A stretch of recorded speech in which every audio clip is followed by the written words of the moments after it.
તો મિત્રો અમે આવી ગયા છીએ મંદિરે અને આપણા સરપંચ શ્રી શું નામ છે સરપંચ શ્રી પરમાર હિરસિંહ હજુરસિંહ. હા, તો આ પુરાના પાવાગઢ કેમ કહેવાય છે આ મંદિરને? તો આ પુરાના પાવાગઢ એટલા માટે કહેવામાં આવે છે કે આ વર્ષો પહેલાં કુદરતી રીતે જ આ ડુંગર પેદા થયેલો છે, પરંતુ લોકમુખે એવી વાતો થતી ને કે ભાઈ અહીંયા દેવોએ પાવાગઢનું નિર્માણ કરવા માટે આ બધો પથ્થરોને એવો સામાન લાવતા હતા ડુંગર માટે, આ પાવાગઢ બાંધવા માટે. પરંતુ એ બધા દેવોએ આપણે ભગવાન ગણપતિનું નામ લેવાનું ભૂલી ગયા હતા, એટલે આ ડુંગર છે ને એ અધૂરો રહી ગયો પાવાગઢના બદલે. પણ મૂળ જૂનો પાવાગઢ આ રહ્યો ને એવું લોકમુખે આ દેવોની વાતો ઉપરથી દેવો બનાવવા આવતા હતા, પરંતુ ગણપતિ દાદાએ કુકડો થઈને બોલ્યા, આવ્યો ટાઈમ પૂરો થઈ ગયો એટલે કે મારું નામ નહીં દીધું, એટલે કે આ ડુંગર મારે પૂરો થવા દેવો નથી પાવાગઢ. બરાબર. એમ સમજીને એ અડધી રાતે જ કુકડો થઈને બોલ્યા હતા, એટલે દેવોએ પછી એ કામ અધૂરું મૂકી દીધું. એટલે એ વખતને પુરાના પાવાગઢ કહેવાય છે. દિવસ ઉગી ગયો, દિવસ ઉગતા પહેલા આ પૂરો કરી દેવાનો હતો.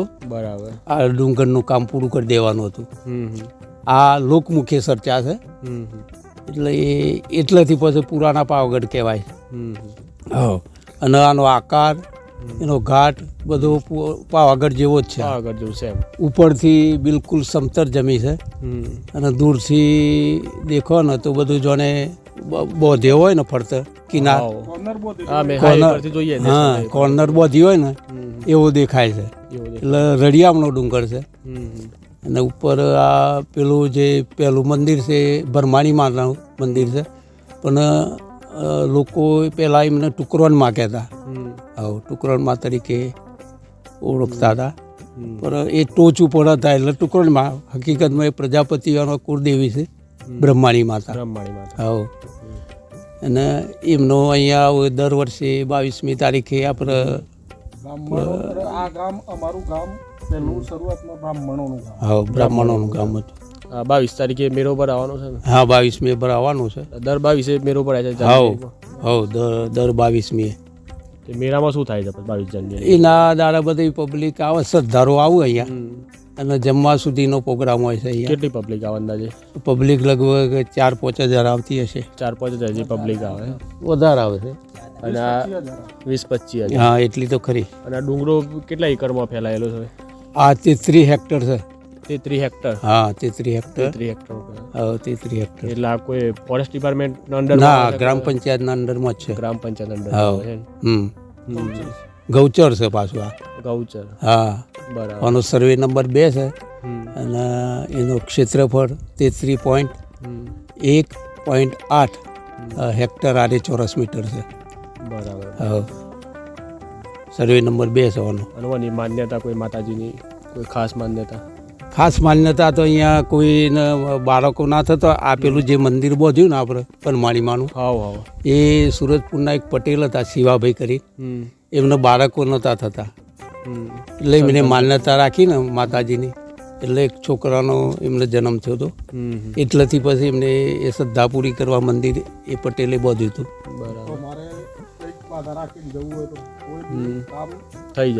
થઈ જાય એવું.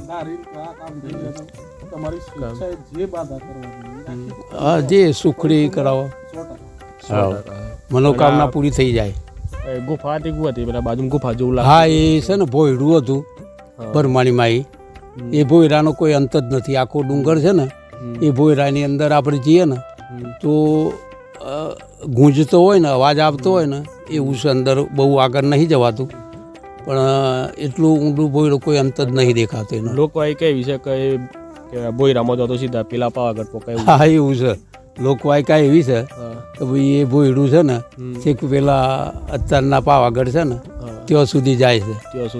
હા, કોઈને ટ્રાય કર્યો ખરો કોઈ? એક વખત અમારા ગામના દરજી ગયા હતા, એમાં 1 મહિના પછી આવ્યા હતા. બરાબર. હા, અને જીવતા જ આવ્યા હતા. ગામના દરજીની માતાજી બી મળી. માતાજીએ જવું આપ્યા માતાજીએ દરજીને પસેરી હતી, પસેરીમાં લીધા. એટલે દરજીએ એમ સમજો કે મારે તો ગ્રાહકોના ઘણા જવું આવું છે ને માતાજીએ જવું હું કાપ્યા જવું ફેંકી દઈને ઘેર આવ્યો તો એ પછડીમાં જે ચાદર હતી ને એ ચાદરમાં 2-3 દાણા ચોટી રહ્યા છે ઘેર જઈને ખંખેરી તો સોનાના જવું પડે. સોનાના પડે એ લોકવાયકા નહીં, હકીકત હકીકત છે.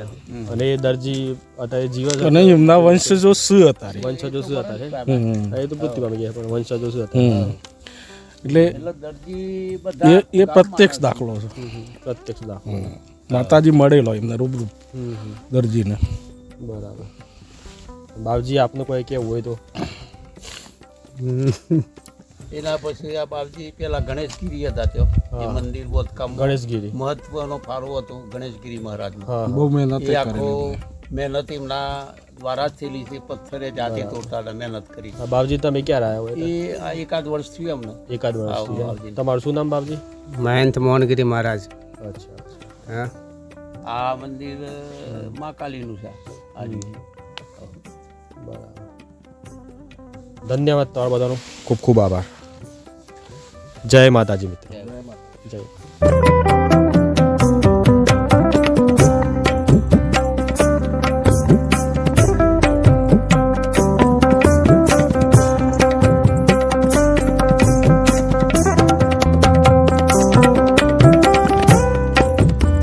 તો મિત્રો તમને આ પુરાના પાવાગઢ વાળો વિડીયો કેવો લાગ્યો? અમને 2 પાર્ટ બનાવે, 2 પાર્ટ તમને કેવા લાગ્યા તમારી પ્યારી કમેન્ટ કરીને જરૂર જણાવજો. તમે કમેન્ટ નથી કરતા, તમે કમેન્ટ તો ભૂલી જ જાઓ છો.